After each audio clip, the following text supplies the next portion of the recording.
Assalamualaikum warahmatullahi wabarakatuh. Selamat siang pemirsa TVRI Sumatera Selatan dimanapun Anda berada. Senang sekali kami TVRI Sumatera Selatan dapat menjumpai Anda kembali dalam program Suara Sriwijaya. Pada siang hari ini tentunya kami mengajak pemirsa di rumah untuk selalu mematuhi protokol kesehatan karena saat ini menurut informasi varian baru Omicron semakin mengganas sehingga kedisiplinan kita dalam mematuhi protokol kesehatan menjadi sesuatu yang wajib dan mutlak. Dan tentunya pada siang hari ini kita akan membahas satu isu yang menarik di tengah masyarakat karena kebanyakan beberapa hari atau bulan ke belakang banyak masyarakat yang memviralkan video ini kalau lewat di jalan terus ada kamera yang berkedip terus take pose gitu kan. Katanya itu kamera ya untuk foto gitu. Tapi sebetulnya itu ada fungsi tersendiri. Jadi tidak hanya sekedar kamera yang hanya hidup terus kelihatannya seperti foto masyarakat gitu, tapi ada fungsinya tersendiri. Itulah yang dinamakan dengan Electronic Traffic Law Enforcement. Bagaimana sebetulnya penerapan dari ETLE ini sendiri? Untuk membahas terkait dengan hal ini, sudah hadir kedua narasumber kita di TVRI Sumatera Selatan. Yang pertama kami sapa terlebih dahulu AKBP Sigit Adi Wuryanto SIK, Wadir Lantas Polda Sumsel. Selamat siang Bapak. Selamat siang Mas. Apa kabar Bapak? Alhamdulillah kami baik-baik saja. Selamat siang pemirsa TVRI sekalian. Baik. Dan juga ada pengamat kebijakan publik, ini dosen saya sendiri, Bapak Dr. M. Husni Tamrin MSI. Silakan Bapak boleh dibuka dulu. Ya, selamat siang. Apa kabar, Baik, Pak? alhamdulillah baik. Selalu semangat ya Pak? Alhamdulillah. Selamat siang, Apalagi kalau selamat bilang siang, pagi. TVRI terus ngobrol ke pemirsa harus selalu semangat ya Pak? Harus. Baik, kita akan membahas terkait dengan Electronic Traffic Law Enforcement dan kami mengajak pemirsa di rumah untuk bergabung di dialog interaktif di nomor yang tertera di bawah ini. Baik, saya ingin ke Pak Wadir Lantas Polda Sumsel terlebih dahulu. Pak, kalau berbicara tentang ETLE ini kan Electronic Traffic Law Enforcement. Sebelum kita jauh tentang penerapannya seperti apa, saya ingin Bapak menjelaskan secara singkat ETLE itu sebetulnya apa Pak? Baik, terima kasih. Selamat siang pemirsa TVRI, Pak Husni, selamat siang. Jadi ETLE ini merupakan salah satu bagian dari perintah Bapak Kapolri, Bapak Jenderal Listio Sigit pada saat Fit and Proper Test. Baik. Jadi ini merupakan salah satu program prioritas beliau. Jadi kemudian tujuannya adalah salah satunya untuk mengurangi adanya kontak antara pelanggar dan polisi itu sendiri.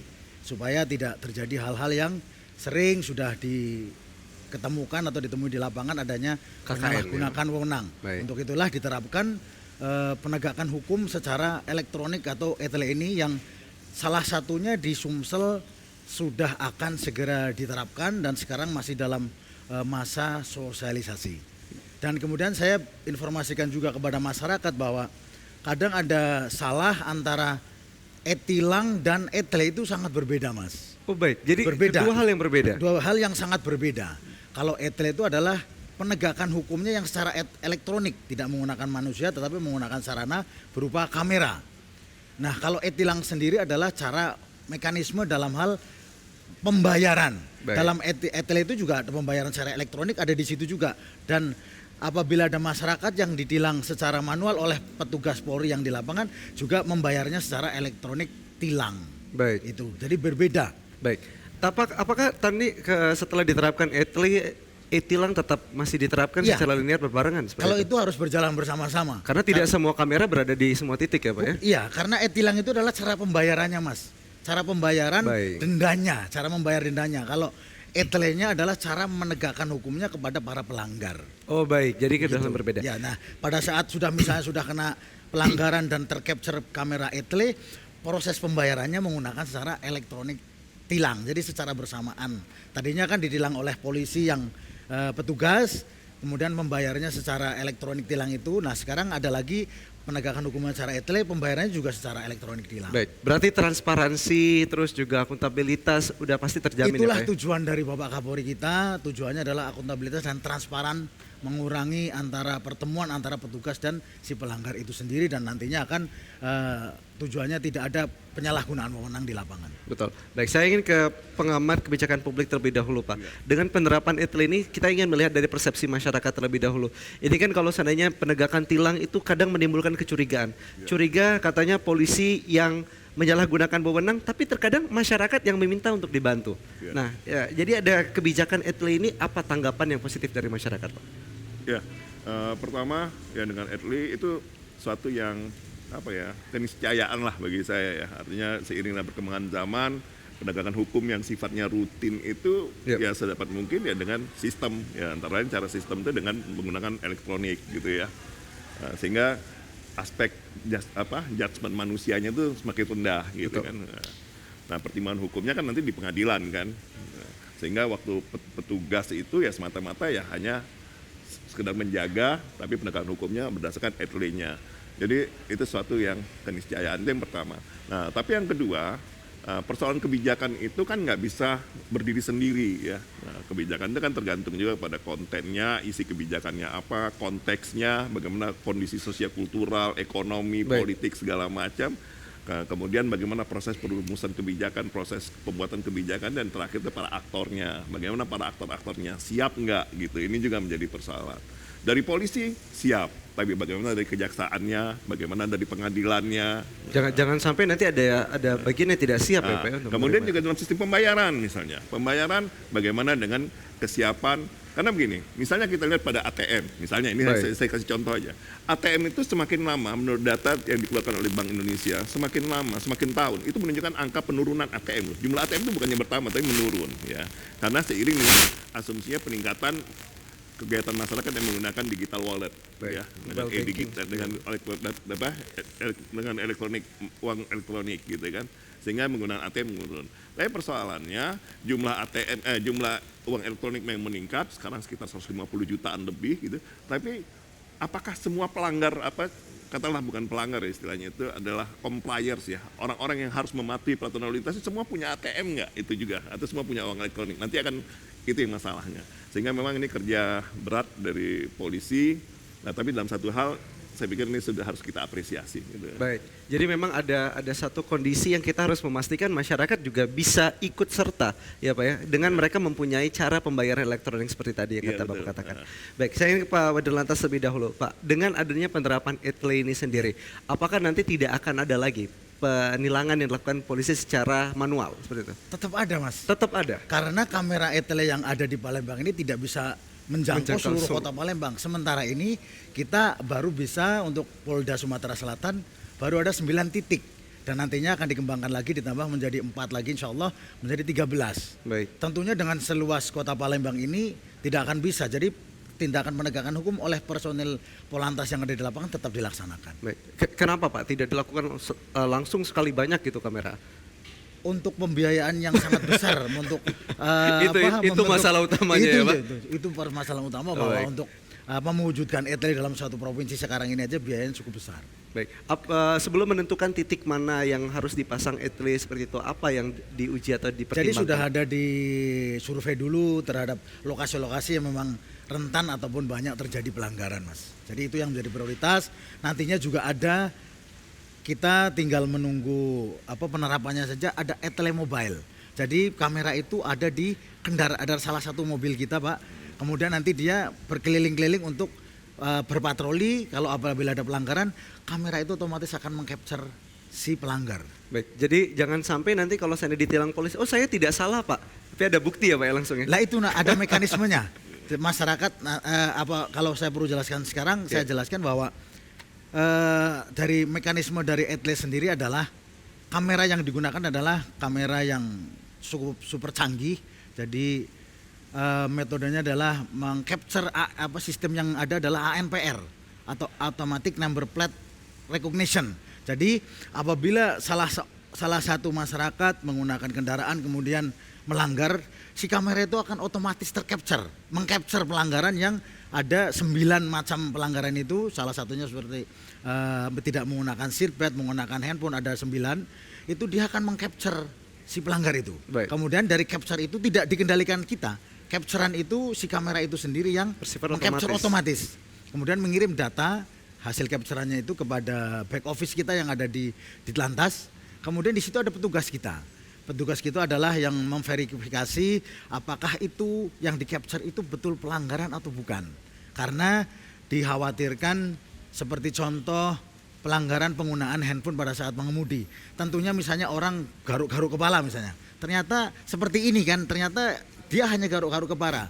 ternyata dia tidak menggunakan handphone, tapi sudah tercapture dikirim. Nah itu perlu diverifikasi oleh petugas kita yang di Baik. back office. Tapi apa itu yang tidak, atau hanya memastikan bahwa yang di capture itu sudah betul. Jadi sebelum kita mengirimkan surat kepada masyarakat, surat konfirmasi, kita cek dulu. Seandainya itu betul, kita keluarkan surat konfirmasi berikut capture pelanggarannya. Baik. Misalnya sabuk pengaman, dia akan tercapture dari depan wajahnya atau tidak menggunakan seat belt. Kemudian itu kamera juga bisa menembus sampai dengan 60%. 60% daripada kaca film yang Kaca ada di film ya. kaca mobil itu. Apabila sudah lengkap dikonfirmasi, kemudian dikirim kepada alamat yang melalui identifikasi plat nomor itu, Pak. Siapa pemiliknya dari plat nomor BG sekian-sekian, itu pemiliknya siapa, alamatnya di mana, ada di data tersebut ada di ERI nasional karena sudah terkonek dengan ERI nasional. Kemudian dikirimlah oleh petugas pos, karena kita juga sudah MOU dengan petugas pos ke alamat yang ada tertera di data yang kita peroleh dari plat nomor tersebut. Baik. Dikirim ke alamat, dari hari pertama sampai dengan hari keempat dianggap surat tersebut sudah diterima oleh si pelanggar, terduga pelanggar. Baik. Ke alamat yang ada di sesuai dengan identitas plat nomor tersebut. Kemudian pada hari kelima sampai dengan hari ke-9, di situ masyarakat diberi kesempatan untuk konfirmasi tadi yang Mas sampaikan. Kalau tidak mengakui kesalahan, disinilah di masyarakat diberikan kesempatan untuk iya atau tidak. Itu namanya tahap konfirmasi. Hari kelima sampai dengan hari ke-9 konfirmasi. Konfirmasi itu maksudnya bagaimana? Kalau memang saya yang melanggar, ya dia mengakui dan konfirmasi itu bisa dilaksanakan secara secara offline dan secara online. Baik. Kalau tidak mau offline itu berarti dia datang ke kita, Langsung. ke kantor di Telantas Baik. ada. Kalau online dia langsung ada websitenya, di Dikurat konfirmasi itu ada websitenya. Jadi mereka tinggal di situ mengikuti langkah-langkah konfirmasi. Disitulah dia menerima atau tidak menerima. Kalau memang menerima, berarti nanti akan segera diberikan surat tilang. Surat ini yang menerima dulu ya Mas ya. Yang menerima bahwa iya betul saya yang kemarin saya melanggar di Simpang Caritas tidak menggunakan seat belt. Kemudian surat ditilang. Kemudian kepada mereka, kepada si pelanggar itu dikirimlah surat nomor BRIVA, BRI virtual account. Karena memang hanya BRI saja sekarang untuk kerjasamanya baru sama dengan Bank BRI. Kemudian membayar, ditunjukkan bukti pembayarannya, sudah selesai. Kemudian sudah tidak ada permasalahan, sudah istilahnya sudah selesai dengan denda maksimal. Jadi kesepakatan dari CJS atau Criminal Justice System, polisi, jaksa dan hakim, kita di Sumsel Bapak Husni sudah sepakat juga bahwa denda yang diberikan kepada pelanggar ETLE adalah denda maksimal. Baik. Jadi maksimal di dalam yang kategori 9 pelanggaran. Dari 9 pelanggaran tersebut dendanya maksimal. Kalau yang paling tinggi adalah menggunakan handphone itu Rp750.000. Baik. Ukuran minimal dan maksimal itu per kategori pelanggaran ada, Iya, Pak? denda maksimalnya itu ada masing-masing. Jadi di 8 itu yang paling kecil itu 250.000, itu seperti tidak menggunakan seat belt. Baik. Itu 250.000. Tapi yang lain ada 750.000, yang paling tinggi itu yang pelanggarannya menggunakan handphone. Kalau yang melanggar merobos lampu merah, kecepatan melebihi batas kecepatan itu Rp500.000. Baik. Nah, itu kategori sesuai dengan pasalnya, ada pasal 57, kemudian ada pasal 289 dan juga pasal 287. Baik, Pak Wadirlantas, saya akan ke Pak Wadirlantas lagi. Tapi saya ingin melihat kebijakan publik dari hal ini, Pak. Dengan adanya penerapan tadi kan saat ini kan ini dilakukan berarti beriringan dengan penilangan manual. Maksudnya tetap ada penilangan manual yang dilakukan gitu. Jadi apakah memang kebijakan itu tidak serta-merta harus langsung ada kebijakan baru, kebijakan lama ditinggalkan, tapi boleh dijalankan dengan kebijakan yang lama gitu, Pak, beriringan? Saya pikir kan saling melengkapi ya, sifatnya komplement ya. Tilang biasa ya tetap polisi kan punya diskresi juga sesuai dengan fungsi dan tugas dia ya. Dia tetap bisa menangkap orang di jalanan ya Pak ya. Tapi tilang ini kan sebagai salah satu upaya bagaimana kita menegakkan disiplin dalam berlalu lintas, dan ini memang problem besar loh kita dalam berlalu lintas gitu ya. Sehingga apa yang dilakukan oleh polisi dengan traffic law enforcement-nya ini saya pikir ya, makanya tadi saya bilang perlu diapresiasi. Nah cuman persoalannya kan selalu dalam setiap kebijakan itu selalu persoalannya itu kan kalau orang bilang tuh sebagai the devil is in detail, artinya masalah kita tuh waktu rinciannya gitu. Rencananya sih bagus, semua saya yakin polisi udah siap gitu. Nah, tapi sekarang bagaimana pelaksanaannya di lapangan ini menjadi masalah juga. Karena kan nggak mungkin juga, saya yakin Pak Polisi sendiri juga tidak pernah berniat bahwa untuk dengan peralatan itu bisa menangkap orang sebanyak-banyaknya juga enggak gitu kan. Karena pada akhirnya kan yang paling penting itu adalah kesadaran masyarakat. Nah, kalau udah kita ngomongin kesadaran masyarakat, disiplin masyarakat, ini saya pikir beyond dari polisi lah. Ini semua juga harus. Sehingga polisi waktu di depan, mau nggak mau, tanggung jawab polisi ini adalah bagaimana juga mampu untuk berkolaborasi dengan instansi-instansi lain gitu. Baik, jadi kalau berkaitan dengan kebijakan publik lagi Pak, terkait dengan saat ini kan baru bekerja sama dengan BRI pembayarannya. Seperti yang kata Bapak kan tadi, tidak semua orang mungkin menggunakan BRI seperti itu. Ataukah tidak semua orang mempunyai mobile banking seperti itu. Nah, apa menurut Bapak tanggapannya? Ya, saya pikir memang itu akan masalah. Makanya saya bilang detailnya kan gitu. Nah, tapi dengan kalau kenapa harus BRI itu pasti kita bicara teknis ya. Nah, harapan kita tentu kebijakannya sebagaimana kebijakan yang lain ya, artinya untuk penggunaan pembayaran elektronik ini ya seperti di swasta aja orang sudah bisa pakai ya tidak hanya BRI tapi juga pakai QRI segala macam lah gitu ya. Nah, tapi tentu ini persoalan teknis ya, di kesiapan di kepolisian gitu ya. Baik, saya Pak Wadilantas lagi ini terkait dengan tadi Pak penerapan sanksi tilang tadi kan ada 8 kategori. Iya, 9 sebenarnya. Tapi ya selang 1 di Sumsel belum dilaksanakan masalah ganjil genap. Oh, ganjil kita genap. belum dilaksanakan. Baik. Baru 8. Boleh disebutkan tidak Pak, 8 atau 9 tadi? Yang pertama adalah tidak menggunakan sabuk pengaman baik si pengemudi maupun sebelah penumpang. Oke. Si penumpang. Yang di belakang tidak? Tidak. Jadi Tidak. cukup yang wajib adalah yang di depan. Oke. Kemudian yang kedua menerobos lampu merah. Yang ketiga menggunakan HP. Yang keempat melawan arus.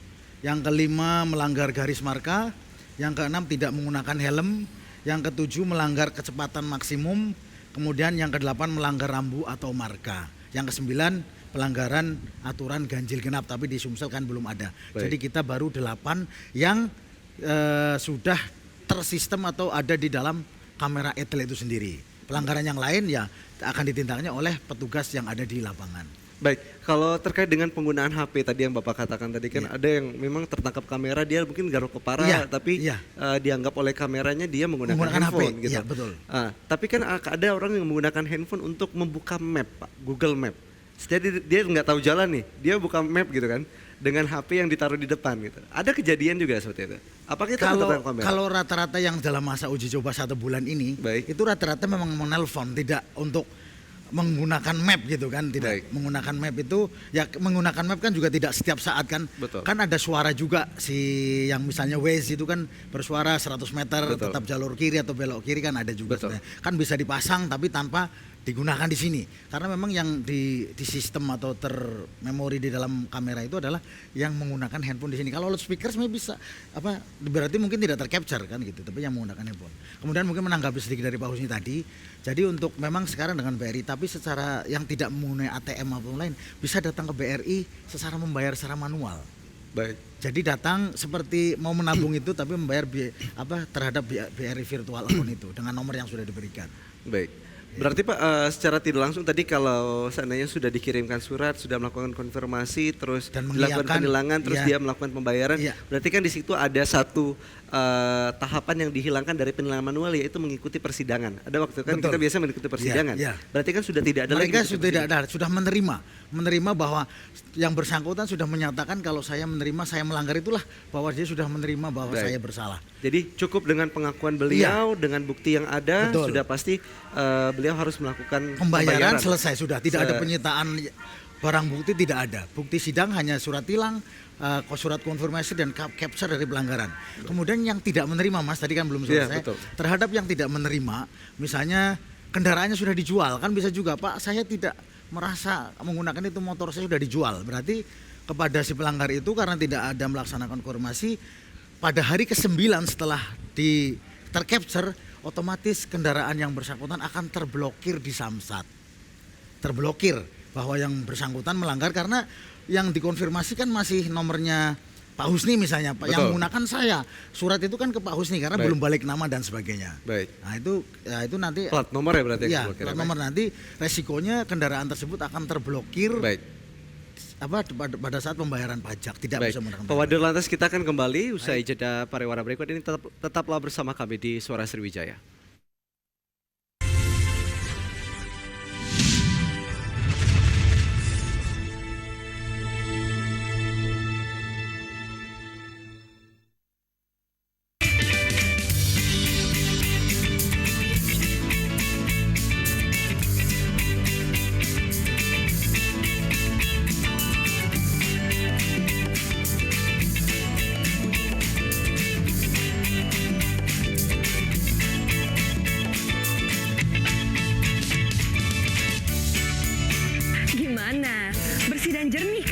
siarannya? Jangan khawatir, semua ini gratis. Tidak perlu beli kuota internet dan nggak perlu biaya berlangganan. Bagi kamu yang masih menggunakan TV analog, cukup dengan satu langkah mudah. Untuk televisi yang sudah siap digital, cukup scan ulang siaran TV kamu untuk menangkap siaran TV digital. Banyak pilihan programnya, bersih gambarnya, jernih suaranya, dan canggih teknologinya. Ayo, kita beralih ke siaran televisi digital.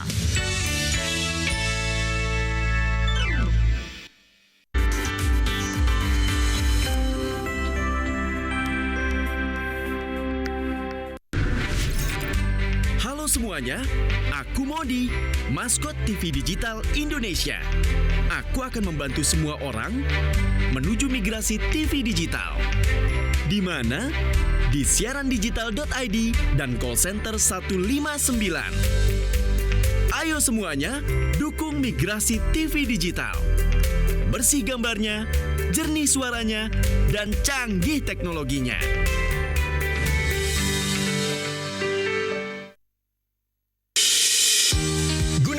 Migrasi siaran TV analog ke digital, TVRI akan memulai tahapan analog switch off di 11 kota dan Batam dan akan dilanjutkan secara nasional mulai 2 November 2022. Siaran TVRI sudah dapat ditonton melalui TV digital. Terdiri dari 4 kanal digital. Kanal 1 TVRI Nasional, Kanal 2 TVRI Daerah, Kanal 3 Budaya, dan Kanal 4 Olahraga. Siaran TV digital dapat dinikmati dari televisi yang telah dilengkapi perangkat digital atau dengan televisi lama menggunakan set-top box. Siaran TV digital memberikan kualitas gambar yang bersih, suara jernih, dan beragam konten secara gratis. Yuk beralih ke digital. TV digital, bersih, jernih, canggih.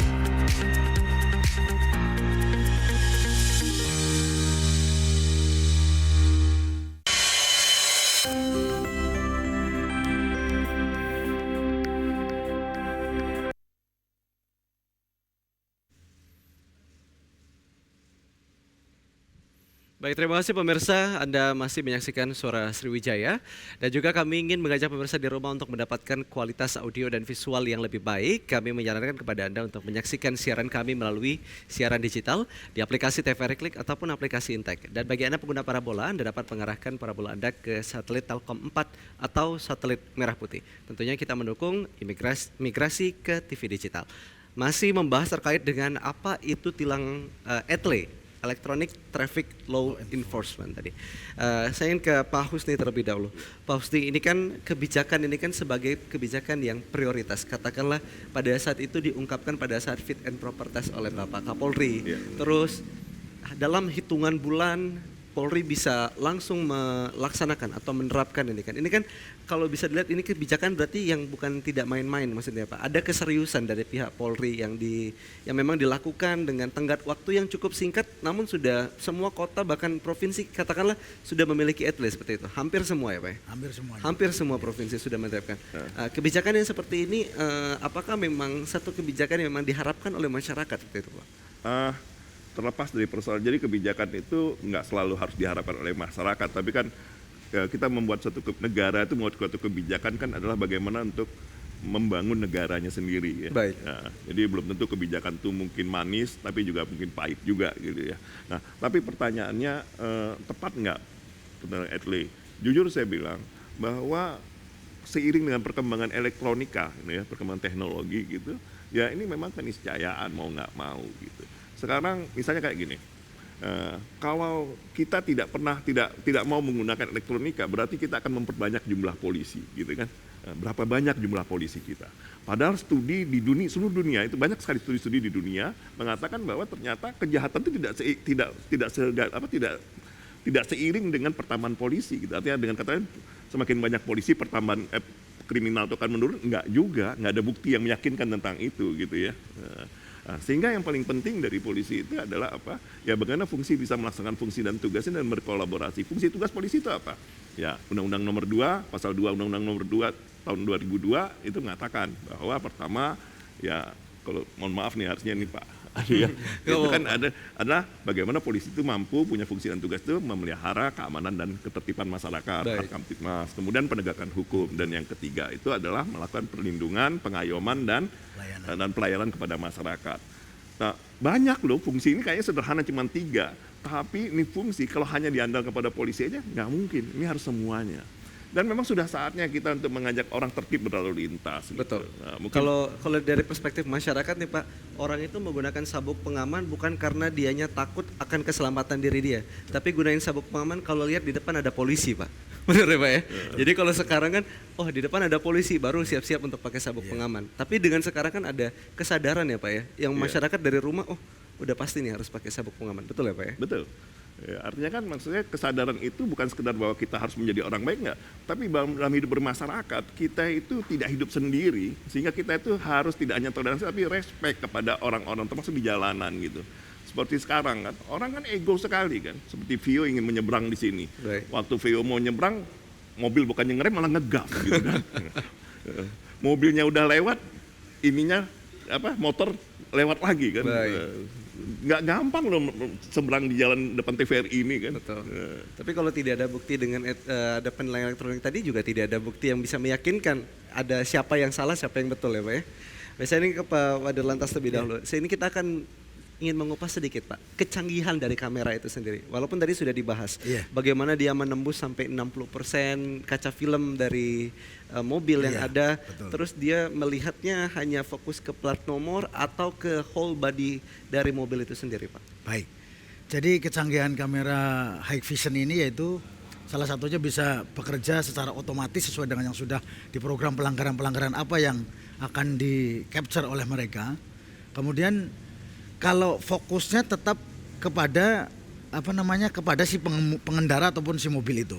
Contoh, misalnya tidak menggunakan seatbelt, otomatis dia akan menuju kamera itu kepada pelanggarannya. Kemudian apabila sudah ditemukan pelanggaran, dia kepada plat nomornya. Plat nomor untuk tentunya mengirim identifikasi bahwa plat nomor BG sekian-sekian tidak menggunakan seatbelt di simpang Caritas misalnya. Walaupun mobil itu berkendara dalam keadaan yang katakanlah ngebut malam. Gitu.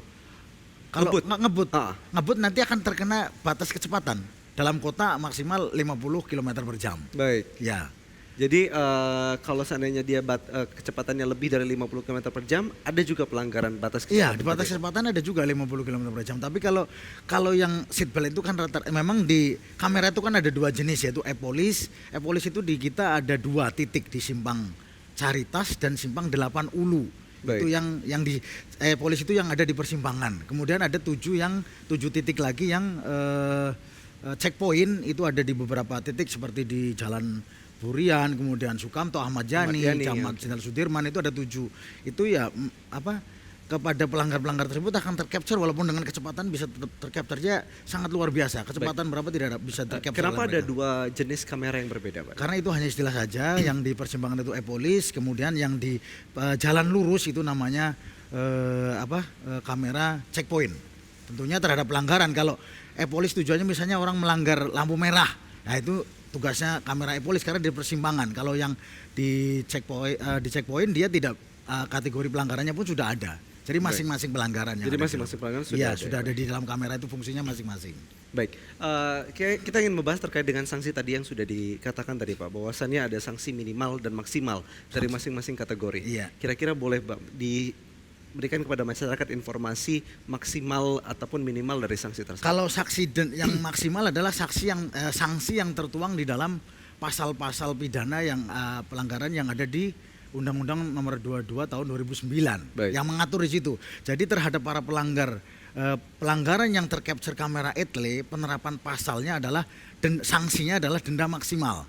Seperti contoh tadi tidak menggunakan seatbelt di dalam pasal 289 itu sanksinya adalah 200, sanksi dendanya adalah 250.000. Nah, nanti terhadap si pelanggar itu akan dikenakan sanksi maksimal seperti tadi yang saya sampaikan sudah mendapatkan brifa, dia membayarnya 250.000. Tapi nanti apabila disidang oleh pengadilan kemudian dia putusannya tidak sampai 250.000, dia akan bisa mengambil sisa daripada uang yang sudah dia bayarkan kepada pengadilan tersebut melalui amar putusannya, misalnya dendanya maksimal 250.000, saya kirim 250.000 kepada Briva yang sudah saya dapat, kemudian sidangkan oleh pengadilan, oleh hakim, kemudian Berarti masih ada tahapan sidang Pak setelah pembayaran? tidak, sidang tetap dilaksanakan, maksudnya putusan sidang baik. tanpa kehadiran Tanpa si kehadiran pelanggar. dari Iya. pelanggar, baik. Nah kemudian nanti akan diputus, misalnya dendanya 201.000, nanti dia akan mendapat pengembalian, bisa mengambil pengembalian 49.000, dia dengan cara mengakses pada, ada petunjuknya juga di situ nantinya, Baik. http://tilang.kejaksaan.co.id, nanti dia akan di situ muncul bahwa saya dapat dendanya sekian, kemudian dibawa bukti tersebut, kemudian dia ke BRI, nanti akan dikembalikan sisanya. Baik, berarti sesuai dengan amar keputusan. Tapi Ya, sudah amar disepakati bahwasannya di Sumatera Selatan diterapkan atau diberikan denda maksimal. Maksimalnya. Seperti itu. Iya. Baik, jadi setiap dari kategori pelanggaran semuanya pasti dikenakan Denda denda maksimal maksimal. ya, denda maksimalnya. Masyarakat tidak boleh meminta keringanan seperti itu Pak. Tidak bisa, karena itu secara sudah sistem, jadi tidak bertemu dengan manusia, tapi nanti pada sidang itulah akan mungkin kebijaksanaannya hakim pada saat menentukan amar putusannya itu berapa Baik. denda terhadap si pelanggar ini. Nanti kan ada itu menjadi pertimbangan hakim, itulah yang memutuskan berapa besaran dendanya. Baik, Pak Husni, ini kan berarti kan ada satu keputusan yang diambil oleh pemerintah untuk melakukan denda maksimal seperti itu. Sedangkan katakanlah masyarakat boleh mengkonfirmasi salah atau tidak, namun tidak bisa meminta keringanan. Betul. Kalau seandainya mereka melakukan persidangan secara langsung, mereka bisa meminta keringanan dengan alasan-alasan tertentu yang mereka ajukan seperti itu kan Pak. Nah ini menurut kebijakannya yang diterapkan secara langsung, tanggapan dari Pak Husni seperti apa? Ya, begini. Khusus ini kan kita bicara dalam konteks penegakan hukum ya. Iya. Dalam penegakan hukum ini hubungan antara negara dengan masyarakat kan bukan hubungan public service ya, tapi hubungan antara si penegak hukum dengan orang yang harus mematuhi hukum. Nah, mau nggak mau memang harus ada sanksi kan gitu. Nah, yang kita harapkan ada deterrent effect-nya, ada efek jerah gitu. Tapi itu hanya bagian kecil lah dari proses penegakan hukum Baik. kita kan gitu. Bagian besarnya apa? Bagian besarnya itu adalah masyarakat yang semakin sadar, semakin disiplin. Dan ya kita semua, polisi juga kerjanya nggak banyak, masyarakat juga tidur nyenyak. Sebenarnya kan itu intinya kan Baik. gitu. Nah, sehingga memang yang kita harapkan karena ini baru akan kita coba per Februari, ya ini harus terus lantas sendiri ya harus membuka diri juga untuk selalu melakukan evaluasi seperti Pak Kapolri bilang kan, ya kita akan membangun polisi yang saintifik ya, termasuk nanti keefektivitasnya kita harus melakukan kajian-kajian yang lebih ilmiah sehingga tujuan akhir dari kebijakan ini tercapai, itu disiplin masyarakat dan berlalu lintas. Baik, terkait dengan kebijakan menerapkan sanksi maksimal ini sendiri, menurut Pak Tamrin itu oke, tidak masalah seperti itu. Sepanjang ini kan baru kita terapkan Februari kan. Betul. Ya saya pikir polisi juga kita akan lihat seberapa efektifnya, tapi saya pikir memang nggak ada pilihan ya, harus memang maksimal sebagai deterrent effect-nya kan. Dan saya pikir kan juga masih Agar dalam batas- menimbulkan efek jerah seperti itu. harus ada efek jerah gitu ya. Betul. Baik, Pak Wadirlantas, ini kalau berbicara terkait dengan saat ini kan ada beberapa titik, katakanlah 9 titik ya Pak Iya. ya, yang sudah dipasang Iya. dan akan menambah 4 titik lagi dalam waktu yang dekat seperti Ya, itu. insya Allah. Baik, dalam beberapa bulan ke belakang atau beberapa minggu ke belakang saat dilakukan uji coba, boleh nggak Pak dilihat datanya sebanyak apa sebetulnya pelanggaran dilakukan oleh masyarakat? Baik Mas. Ya tadi saya menambahkan dari Pak Husni juga, memang tujuannya adalah ini efek deterrent supaya tidak ada pelanggaran-pelanggaran, makanya masyarakat dikenakan sanksi maksimal kan begitu. Baik. Kemudian dari ANEF ataupun evaluasi kami setiap hari, seperti kemarin saja kami ambil yang paling dekat, sehari itu dari 9 titik yang ada itu sudah terjaring atau tercapture 4.500 pelanggaran. Iya, yang 4.500 paling banyak pelanggaran, yang Pak. mendominasi adalah seat belt. Baik. Kemudian menggunakan handphone, melanggar marka ataupun menerobos lampu merah. Baik. Itu sehari. Kemudian sebelumnya kan kita sebenarnya ada 2 kamera sebelumnya uji coba atau POC sebelumnya, yaitu proof of concept yang ada di KM 5 dan Simpang DPR. Selama bulan April sampai dengan November itu terdapat 170.000 pelanggaran yang tercapture oleh 2 kamera. 70.000 pelanggaran. Itu betapa masih rendahnya kesadaran berdisiplin masyarakat Ya. dalam berlalu lintas. Itu tadi kata Pak Husni, egonya masih tinggi Betul. masyarakat ya. Nah, yang terjadi sekarang uji coba karena mereka masyarakat masih uji coba, Pak.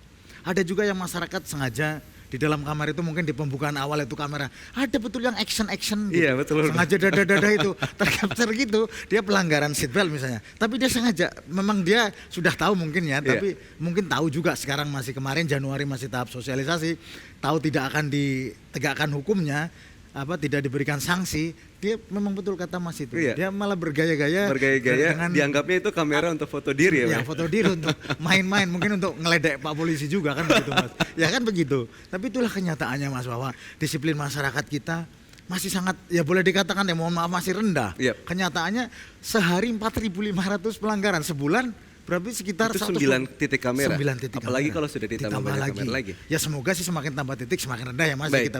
Dan kalau nanti ditegakkan aturan sanksinya, semoga masyarakat menyadari betul. Baik, untuk tidak Pak ini kan melanggar. kalau berbicara terkait dengan teknis pelanggaran, kalau seandainya dia melewati Jalan Ahmad Yani, terus melewati Jalan Jenderal Sudirman, Ya. melewati Simpang Caritas, Ya. dia tercapture 3 kali. 3 kali kah? Akumulatif. Oh, oke. Hukumannya Pak. Iya, 3 kali pelanggaran berarti dia 3 kena sanksi denda. Kalau 3 kali dengan tidak menggunakan seatbelt berarti sudah 750.000. Kalau tidak dibayar terus nanti tiap hari bisa sampai juta-juta. Jadi dia. kalau dia melewati at least 5 kali Kalau akumulatif. selama pelanggaran terjepret 5 kali ya akan 5 kali. Akumulatif sistemnya begitu. Tidak ada toleransi. Tidak ada Kalau toleransi. petugas masih, misalnya saya ditilang di POM 9, Baik. kemudian saya pergi ke Jalan Sudirman, ketemu Pak Polisi sudah bawa surat tilang, mungkin saya akan kasihan, tidak akan ditilang lagi. Ya. Tapi kalau kamera etle tidak demikian. 5 kali melanggar, 5 kali tercapture, 5 kali kena sanksi. Baik. Jadi memang harus ada efek jerah yang diberikan Iya tadi, Pak. betul, itu tujuannya adalah efek jerah. Sebenarnya penegakan hukum seperti yang disampaikan oleh Bapak Kapolda, penegakan hukum itu juga merupakan bagian dari pendidikan masyarakat. Baik. Masyarakat harus didik juga dengan cara penegakan hukum, bukan kita menyengsarakan atau menyiksa masyarakat, karena dengan begitu tujuannya masyarakat tertib, kecelakaan tentunya akan menurun. Betul. Mas mungkin atau Pak Husin bisa melihat betapa masyarakat masih sering membahayakan melawan arus. Sangat tinggi juga pelanggaran melawan arus, dan semoga nanti dengan adanya begini, dengan ditegakkan hukum, dia akan terdidik untuk patuh kepada aturan yang hukum lalu Itu yang lintas. penting ya, Pak. Ya. Pak Husni, kalau melihat itu kan 4.500 Pak dari Sehari. 9 kamera dalam sehari Pak. Berarti kan ada memang betul-betul rendah. Katakanlah ego masyarakat masih sangat tinggi dalam berkendara, masih tidak mematuhi arus lalu lintas. Apakah yang sebetulnya yang dilakukan oleh Polri yang lain dari hanya sekedar penegakan, apakah Polri juga harus melakukan sosialisasi atau hal lainnya yang mendukung kesadaran atau membangun kesadaran masyarakat? Namun untuk menjawab pertanyaan itu, usai jeda pariwara berikut, tetaplah bersama kami.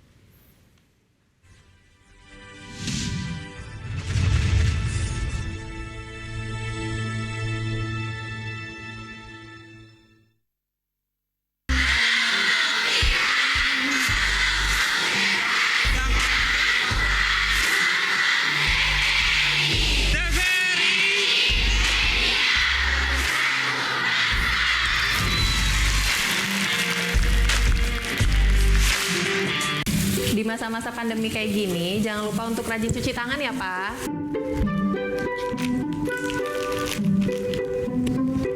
Pak, hand sanitizer kita habis loh. Nanti jangan lupa beli ya. Tenang, Ma. Papa masih punya satu lagi kok. Aman. Hai sayang. Pak, jangan Ya? lupa jaga jarak ya, Pak. Iya, kalian berdua belajar ya? Iya. Ya udah belajar yang benar ya. Ya. Papa tinggal dulu ya.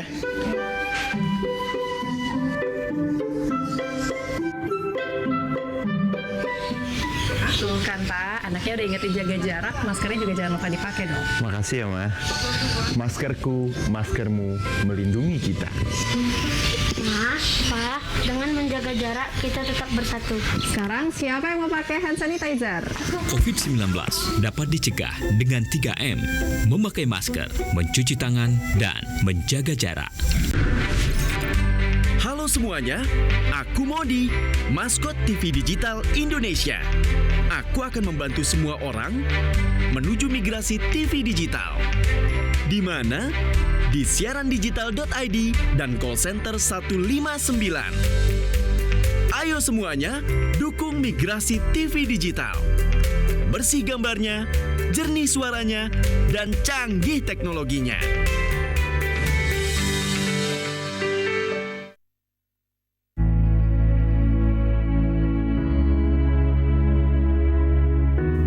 Pemirsa TVRI, Pandemi COVID-19 belum berakhir.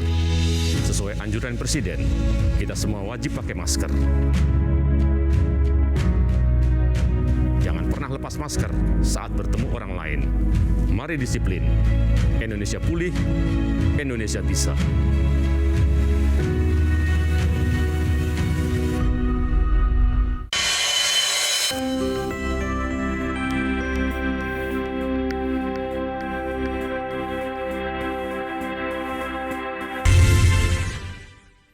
Baik, terima kasih pemirsa, Anda masih menyaksikan Suara Sriwijaya. Kita masih membahas terkait dengan ETLE, Electronic Traffic Law Enforcement.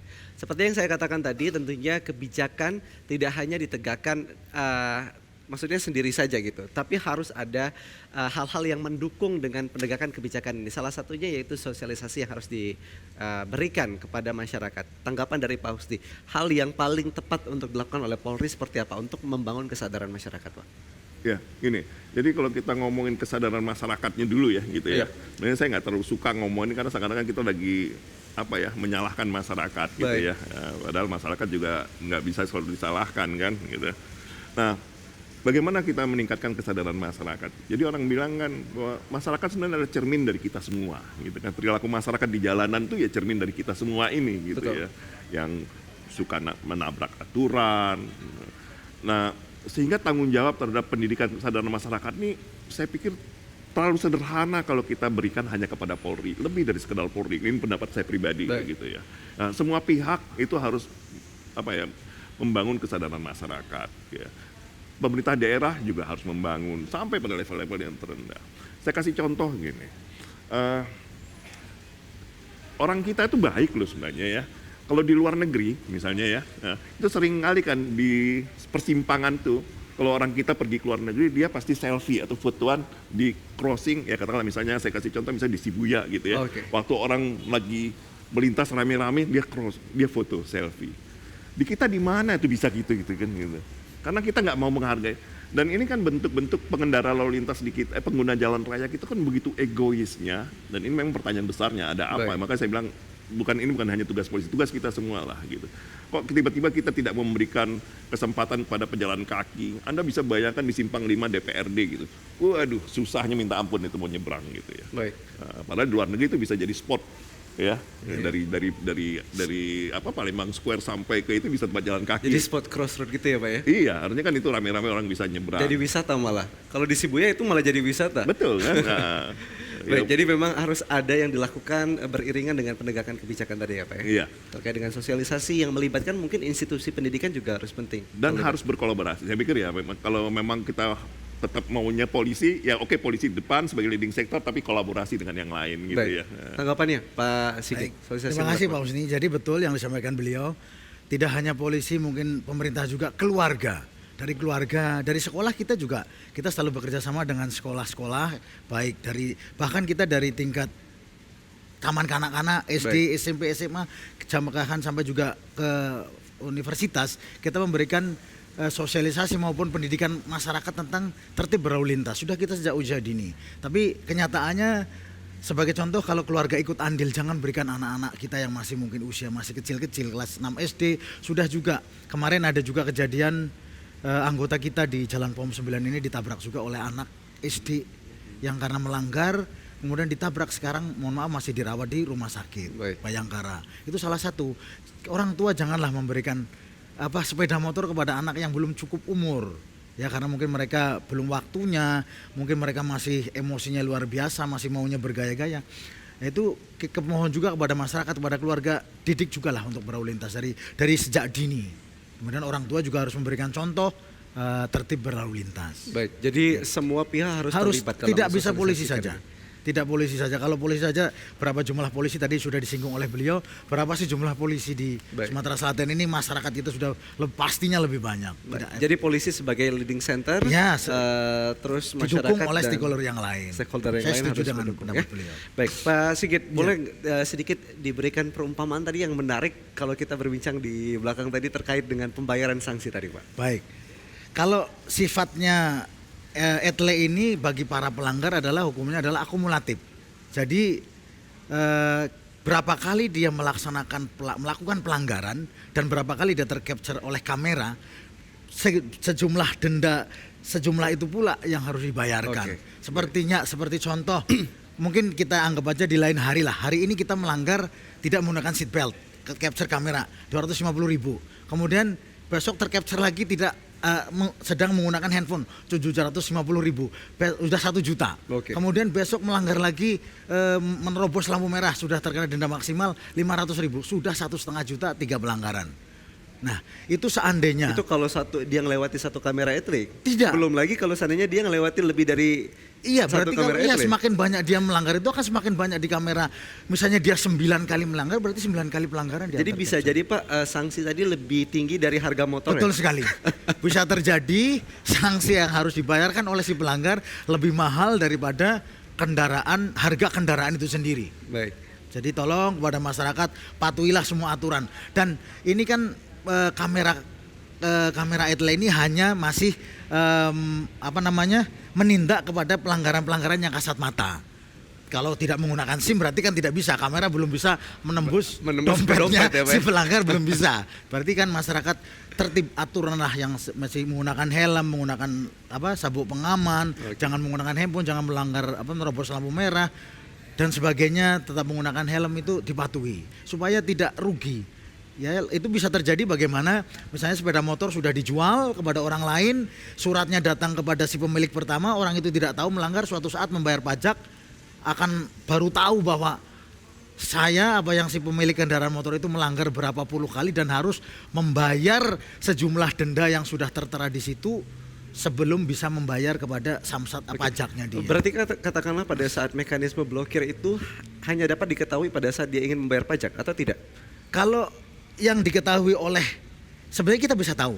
Misalnya saya pemilik sendiri nih, pemilik kendaraan itu sendiri, kemudian melanggar saya juga sendiri, dapat surat konfirmasi. Ya kan? Kemudian tapi saya bandel, tidak mau datang, tidak melakukan konfirmasi. Udahlah cuekin aja, biarin aja. Tapi sebenarnya saya udah tahu bahwa saya nantinya akan tapi mungkin dia masyarakat belum tahu ya. Mungkin pastinya tahu dia pada saat membayar pajak itu sendiri, Mas.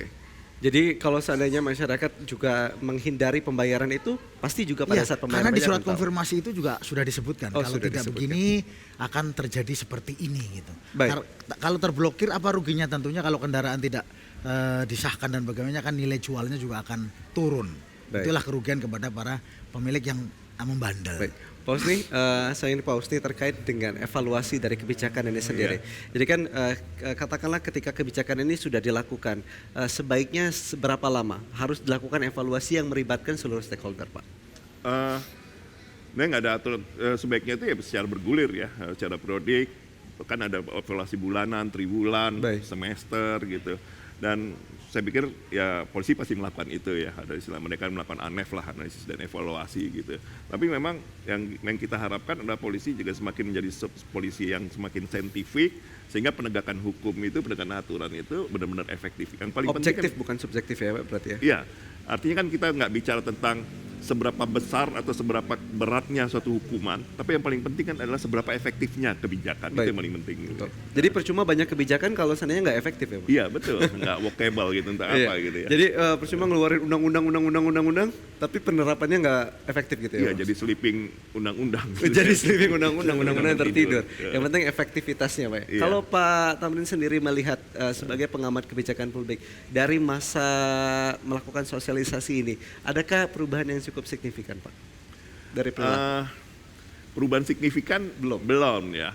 Itu sebenarnya bukan salah, kalau menurut saya ya bukan saya mau karena ada polisi sebelah saya gitu. Tapi benar itulah cermin masyarakat kita gitu. Masyarakat kita itu kan sebenarnya bukan masyarakat kita aja, masyarakat di mana. Kita itu kan adalah orang rasional ya.